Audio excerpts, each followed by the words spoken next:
Amazing, Leanne. Welcome to Spark TV. Hi, Danny. It's so good to see you always. I'm excited to be here on Spark TV. I'm so excited because you are one of our previous grant winners, and I can't believe we haven't had you on the podcast. Oh, I know. We only did a quick chat when that happened, and we haven't.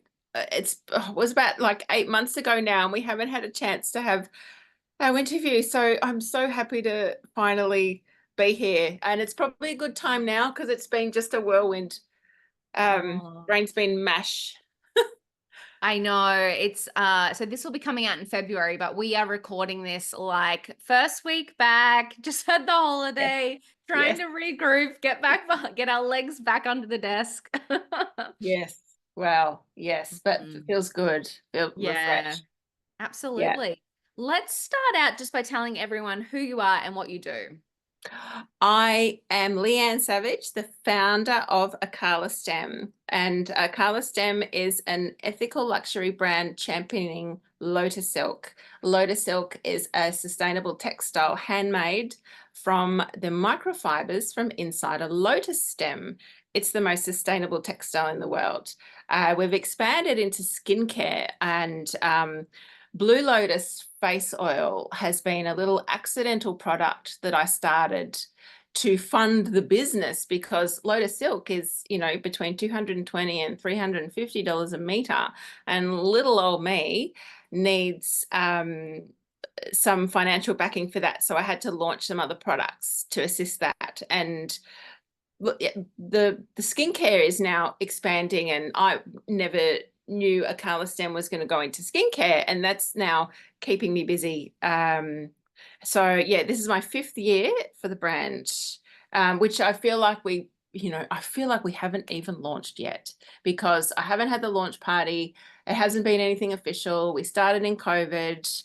Um, and I already have a first job. I have a design agency. I build brands for a living. So I have to do that also while I'm juggling this. And I'm a single solo parent. And yeah, there's not much room for anything else. I haven't watched any television for many years. So that's me. That's me in a nutshell. Wouldn't fit a Oh my nutshell, but gosh. I love it. And it's really interesting that you say it feels like you haven't launched because, I mean, I feel like that sometimes as well. Like, I'm almost like I've got this whole whiteboard of all of the things that I want to do.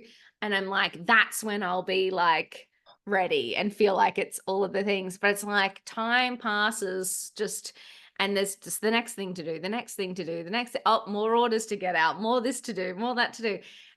You could probably work for a decade on a business before really feeling like it was ready to yes. launch. Yes, yes. And we hear so many stories about businesses that do work for a decade before they really, like Virgin, he Yeah. hustled for 10 years before he could sign anyone, decent. He pursued the Rolling Stones for a decade, and then then they launched. But I will. There's always going to be something to do. We busy ourselves, don't we? Oh my God. Tell me about it. So, what's the story of Lotus Silk? Because I know that this is a little special, and I know that your business, there's a strong tie with supporting the artisans that make it. So, tell me that story. How did you discover this? Well, yes, it's quite a story. I worked in Cambodia as a volunteer English teacher. I had a 6 month stint there, and that changed my life. I think I saw just the dark side of the world. I saw the very best of humanity being with the Cambodian people, the most incredible people in the world, but I also saw the darker sides of classism and slavery. I was literally exposed to it. I would see women arrive to a garment factory early in the morning as I was going to school. It looked like a prison. They were all very young, and they'd arrive on the back of a pickup truck, all crammed together, and they've only got room to hold on to a mesh grill on top. And I then learnt that they were coming, 2 hours from the villages, and their children have to be put in the orphanages because they're not fed enough. They're not fed, 3 meals a day is all they will receive in pay, which is around $3 a day. And Wow. That stayed with me for a long time. And then, I returned home, became a single mother myself, Mm, and realized how lucky we are to live in Australia with healthcare and welfare, uh, just to be able to go to a hospital and have doctors there. In Cambodia, no one's there. Your mm, family have to come and look after you. Um, so, and I always wanted to work with the Cambodian people. And I did so happen to discover Lotus Silk, which is made in Siem Reap. And it is the most incredible, softest, most luxurious, divine textile that you could ever touch and wear. mm, And still baffles me that it's not as big as what it is. And our Australian fashion media still continue to not put it in the spotlight, which also mm, baffles me. So I've taken it on myself. Luxury brands know about this textile. They're not interested in it because of the wholesale price. So it's very expensive. So mm. there's no luxury margins. If a luxury brand was to sell Lotus silk scarves, they'd have to be around $20,000 or $30,000 to fit with their profit margins. So, they Wow. want $10 a meter to be able to, you know, make a lot of money. So this is a very luxury product, which, Mm, there's a market there, the market's growing. But I have a background in brands, and when I was working in Cambodia, I was also working on my business during the day with my graphic design clients remotely, and it's just a perfect storm, really. uh, and and now here I am with this dream that I had for such a long time and didn't think I could ever do it.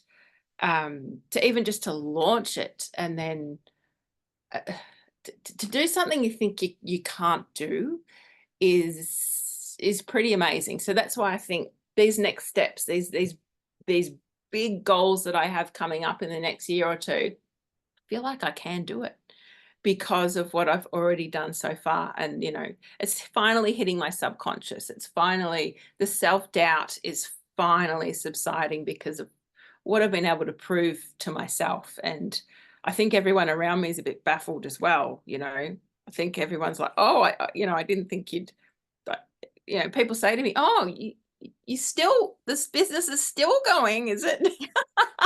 Assholes? Yeah. What the Oh, hell? my favorite one is, how's your little business going? Oh, it makes me so mad. I mean, but also tell me your secret because I'm 12 years in I've had four businesses over that time, and I still like doubt myself. How have you gotten to the stage where you're like, hell yeah, I've got this, I can do it? Good question. Gosh, I've been reading a lot. I Yep. read a lot of Michael Singer. I read a lot of Wayne Dyer, Gabby Bernstein.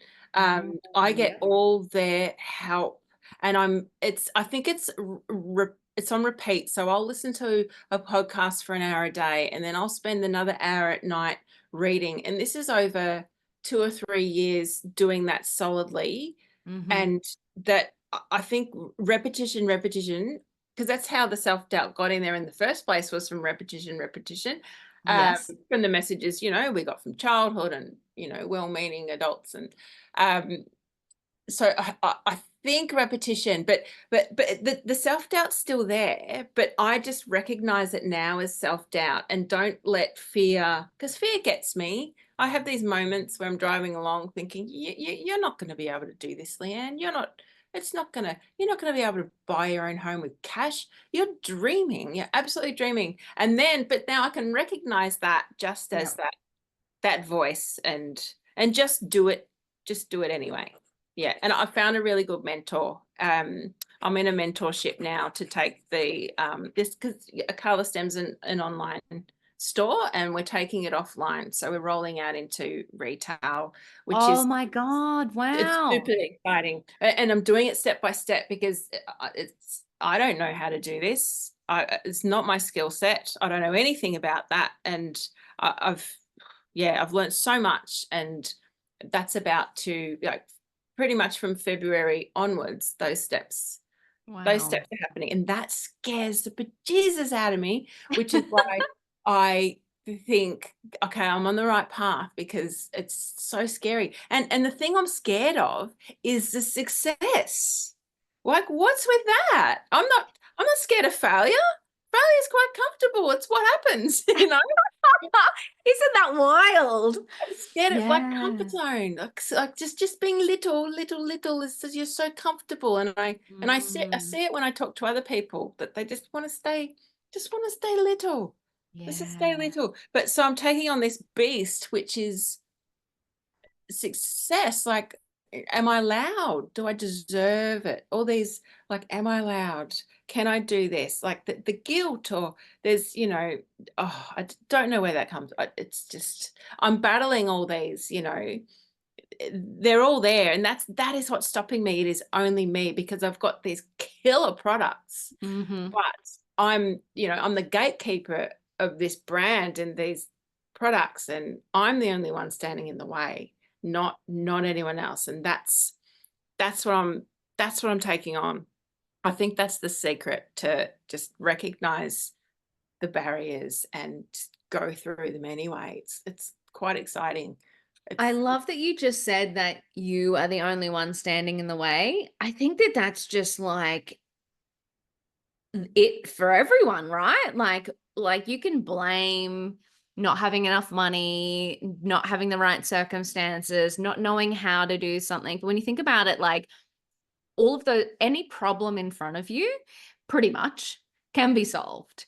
Yes. It's your willingness to be resourceful. There's a really good thing, like it's not about resources like what you have, it's about being resourceful. So Yeah. figuring it out.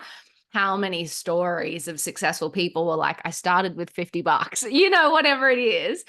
I love that you just said that we are our own, we are the ones standing in the way. Like that's pretty powerful.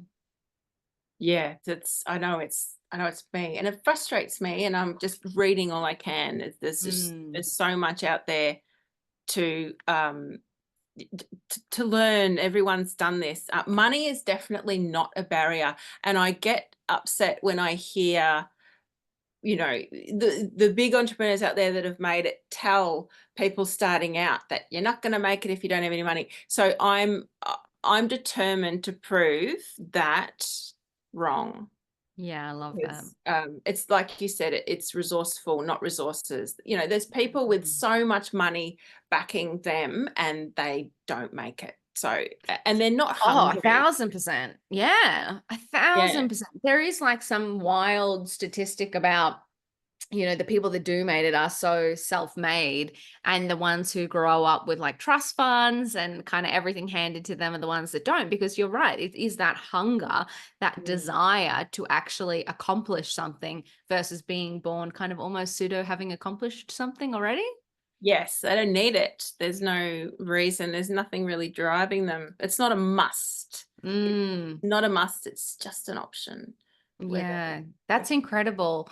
And I love that you mentioned mentors as well. Like, okay, I'm going to do this big, amazing thing. You're moving from e-commerce to physical retail. That's huge. But rather than I'll just flaff about, flail about and try and figure it out, find somebody that's done it before. Yeah, that's been the big turning point for me, is finding that right person. I've thrown so much money at so many things, and it hasn't quite worked the way Yeah. I wanted I it feel to. ya. I feel ya. Oh, advertising, just the wrong everything. That I've just kind of maybe haven't hit the jackpot yet, but I've found the right person to. Her name is Jelaine D. If anyone is Cool. listening or wondering, and she does a course for people wanting to go offline with their products, and Awesome. it's just been excellent. She's very generous with her time and knowledge. But no, there's so many others out there as well that can do this. It's kind of exciting. But then what I've learned is that is just as amazing as Jelaine is. She's only one person with one set of experience and advice. And then I've spoken to other people, and the advice has also been a little bit conflicting. Mm. Like they've said, someone said to me, get a bank loan. Jane Mm. said, no, do not do that yet. Do not do that yet. And then I have to take both pieces of advice and pull it together for what I need. And so I was going down the path of, just doing everything she says, blah, blah, blah. But that can also be not quite right, because we have to then, like always get a second opinion still, because it might be different, and the world is changing so quickly, and with technology, and what worked in 2020 isn't going to work in 2025, and sooner. And so there's a lot to, it's so much. You got to pace yourself. That's the one thing I'd say to anyone starting out, is pace yourself, because when you burn out, you lose another whole 12 months of productivity. You don't Oh, you got to, like, slow and steady wins the race, because this is a long game. It's a long, this get rich quick, 7 figures in 6 to 12 months is BS. It's absolute. yep. Have you experienced burnout? Yes. Yeah. Probably from about 18 months ago it started, and I lost pretty much a year of productivity, just from Mm. freeze. I'm in functional Mm. freeze. I don't action anything. My brain sees emails, but it doesn't read them or do anything. It doesn't hit the spot in my brain, because my brain's just saying no. Yep. So it's this barrier that I feel, and I've had to just go very, very slowly through it. It's a real pain in the butt. I um, know. And I think it's wild too, because you kind of go, what the hell? I am a high achiever. I'm intelligent. Why can't I put one foot in front of the other? Like, you kind of look at yourself and it's so frustrating. It's almost like, when you're sick and your brain's still functioning, but your body's not functioning. And it's like, you're going, what the hell? Like, I'm normally able to do these things with ease. And all of a sudden, like you say, like you'll be just looking at something and it's like, I just can't do it. And it's like, wow, I know intellectually that that is just so easy to do. It's so logical, but for some reason, I just can't do it. It is a wild feeling. yeah. So you've experienced it too? Yeah, Yeah. absolutely. And also just in, over the last kind of 12 to 24 months, I've dealt with some really crazy shit in another business. And like, I think sometimes just when bad shit happens, it just puts a blanket over everything. You kind of think, I've got to keep functioning and doing my day to day and keeping the money coming in, keeping the customers happy, doing all of the things and growing, because apparently we need to perpetually grow, don't we? But sometimes you're just so frozen and overwhelmed by the other things that are going on. You're just looking at these things that you would normally do with ease. And it's like, what? I can't do it. I just literally can't do it. Yes. Yeah. Mm. Yeah. No one tells you. No one tells you about that until it happens, and it doesn't go away in a week or two or a month, or Yeah, it's not like have a bath and a face mask and you'll yeah, be fine. yeah. It's there for a long time. Yeah, it's hard. God, Did you do anything in particular to help yourself through that process? um, I had to move in with my mum and dad. So my little Wow. girl, I couldn't run a household anymore. So I moved back home, uh, Mm. put everything in storage, and I had bulging neck discs, so I was crippled. I could barely lift my bag. Oh I my couldn't sit God. at a desk, but I still kept working. I'm on the couch with Yeah, one you hand just find still the right going. position. But yeah, still going. I didn't stop Wow. at the pain, and people listening that they've been there, I see you. I feel like pain is what it does to you mentally. But recovered from that. Um, yeah, God, what a shit show. Wow. It's just, yeah, what nobody tells you. It's not for the faint-hearted. You got to play the long game, or Yeah. you just give up. It's just too hard otherwise. I went through a moment probably at the start of the year where I was ready to quit, give up. Yeah. Thank God I didn't, because I was, so many wonderful things happened in 2024. So thank God I didn't. Um, Winning the grant, that was amazing. That was just, oh, so I'll start crying if I let's not talk about What was that. that experience like? Like, what did that was it 5K or 10K? 5 5. 5K. Yeah. What did you do with it? What did that mean to you? Like, what was that experience like? I was just the boost of morale has Mm, that has been its weight in gold, because then when you have morale, you can get back up again and you can keep going, and that ended up being worth a lot more than 5 grand. mm, um so I purchased some inventory. I was able to do a big um, load of nice. silk order. And that's what I wanted ultimately, because I can't support the women in Cambodia if I can't purchase inventory. Mm, That's the hardest part. And it's so expensive to buy because it takes so long to make by hand. It's, purely handmade fabric. And I was also able to up my inventory on the Blue Lotus face oil, and I'm then able to take that from me making it myself to going into professional manufacturing, wow. and to then, because I can't go into retail or get stockists until that happens, and signing up for the mentorship, and also going to London. And so all these things happened afterwards. Yes. The 5K was spent on the inventory, but then I had to then make the sales to then be able to afford the other things. So Mhm. it has a knock-on effect. It's not just 5 grand and it's gone. Yeah. It changes so much. I mean, it's a small amount of money given the scale of a business, but it's not when what it could do. Like I said to someone, I need an investor. I just need 100 grand. They said, 100 grand's not going to get you anywhere. What are you going to do with 100 grand? I'm like, oh God, you Oh, got I me know. there. Isn't it funny? You always think that, like, if I just had 100 grand, if I just had $1 million, it just like, that'd solve all of my problems. Like, well, I probably wouldn't, to be fair. But even 5,000, it helped, Mm, made a difference for him, maybe giving up altogether, than to yeah. then be able to do more, because cash flow is a massive problem with a small business. I've Yep. had days where I've only had $1.14 in that account, and Yeah. no one tells you this, but that's what happens. And to a businessman or someone, that's pretty scary, but that's the reality of being a single mother and growing a business myself, self-funding it with the money that I make. Um, yeah, that's the reality. That's what you've got to be able to live with in the short Yeah. term while it's growing, That because uncertainty, that uncertain. stress.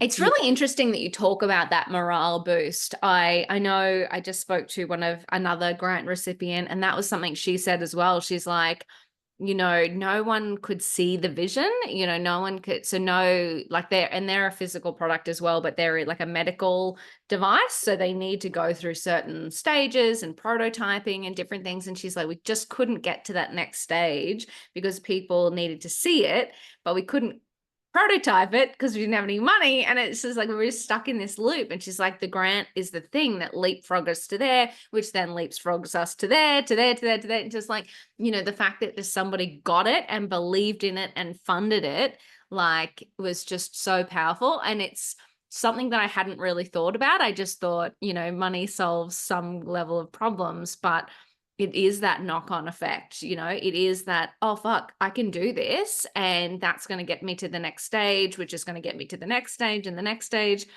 Because you're right, this is a long game. It's not zero to billionaire overnight.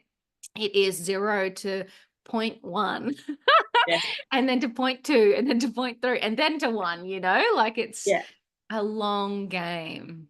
Yes, because didn't initially have that backing, that Mm, capital. But that can't be, if that's a barrier to starting purpose-led businesses, then the world is screwed pretty much. We need, yeah. you know, And I money. think that that's the big thing too, isn't it? Like women especially, are really great at impact driven businesses, the more that we can support and fund them, the more we will, I don't want to speak too soon, but save the world.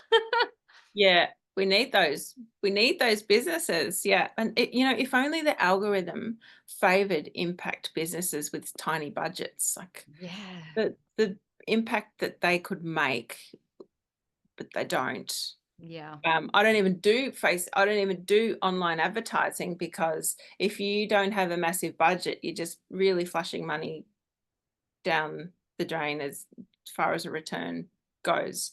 I will when the more revenue's coming in with offline, with retail, but Mm. not not not now. Just, oh god, yeah. Will you be opening a physical store or wholesaling, or what are you Ah, thinking? wholesaling. Very cool. I don't see my own store. Maybe down the track. I mean, that's a big pipe dream. Huge.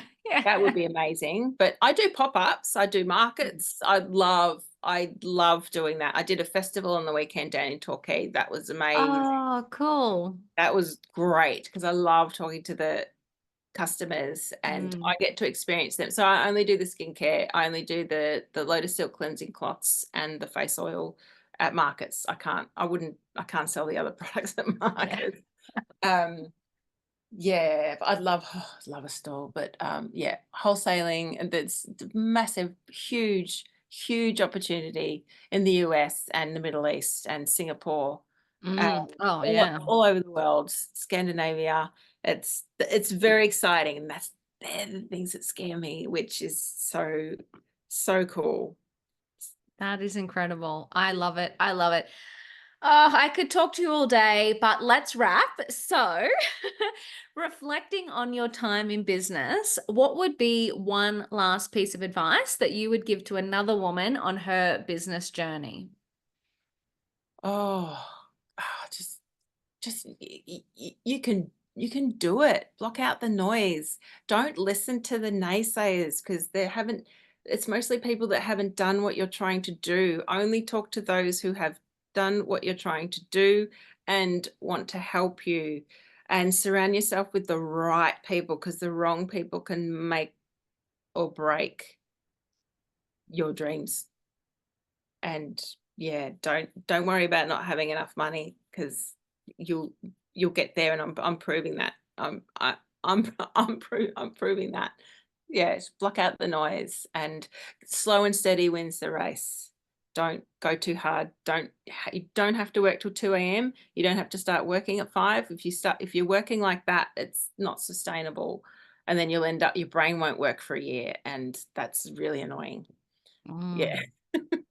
Oh my gosh, I could not agree more. You are absolutely incredible, Leanne. I'm so excited to follow you in 2025 and hear about all of these scary, amazing things. Yeah, just how far you've come and where you're going is just inspirational. And I'm so grateful to have you in the Spark community. I'm so grateful for you, Danny, and the work you do, and for receiving the grant, and just watching so many others also is so thrilling for us all to, witness. So thank you. And thank you for having me on the show.